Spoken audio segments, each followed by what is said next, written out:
Hello and welcome to another unboxing with me, Chris. Today we're having a look at Lord Invocatus of the World Eaters in time for the Codex World Eaters release.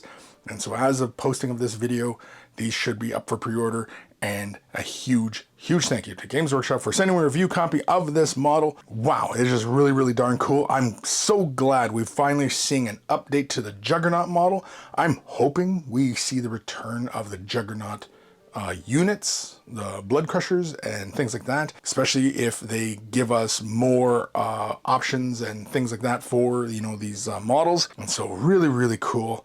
And I'm looking forward to opening this model up and seeing what's inside. I want to see how big this Juggernaut really is. I mean, usually on the back of the box, it gives you an idea of how big the model is going to be. Oh, it's 2 options.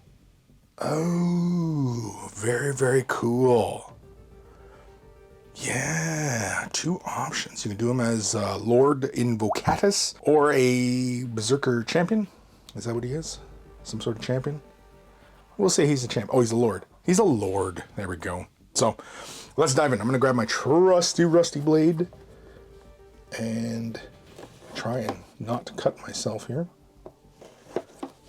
as it were. Peel off the cellophane. Plastic wrap, cellophane. You know what I'm talking about.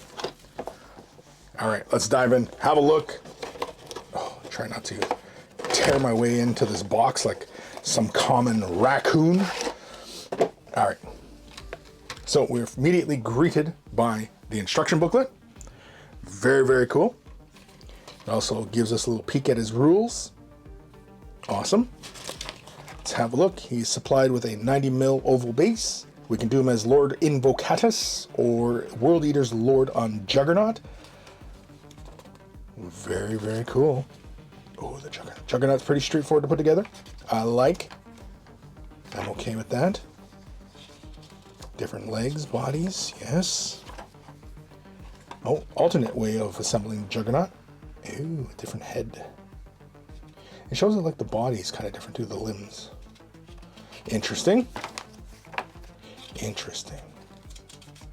Yes, I like that he's grappling the chain. That's pretty darn cool. Weapon options. And head options. Yeah, this is pretty darn cool.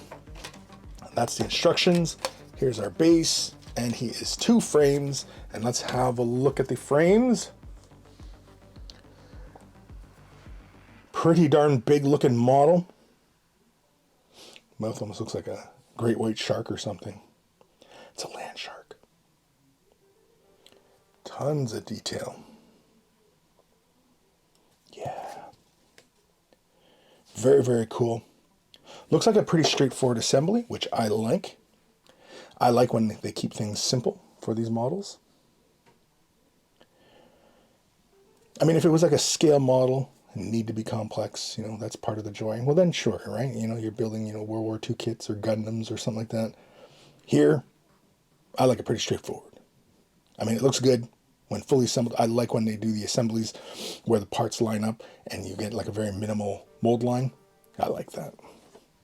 So that is it. That's Lord Invocatus or Lord on Juggernaut. Very cool. Big thank you to Games Workshop for sending me a review copy of this model. Big thank you to my patrons for their continued support and all you brand new ones. Also, if you're watching this on YouTube, memberships are now a thing, so you can click that and join on YouTube. If you're not able to support monetarily, i.e. money, thumbing up the video, liking, following, subscribing, commenting, ringing the bell, all of that helps the channel grow as well. And a huge thank you to everybody who takes the time to do that. Take care of your brushes, they'll take care of you, and I will see you in the next unboxing or useless review. Painting tutorials, fresh tips, just a tip, maybe live streams, wave the brush, getting projects done, maybe even a battle report. Maybe, just maybe. If you hold your breath, it might happen. Okay, bye.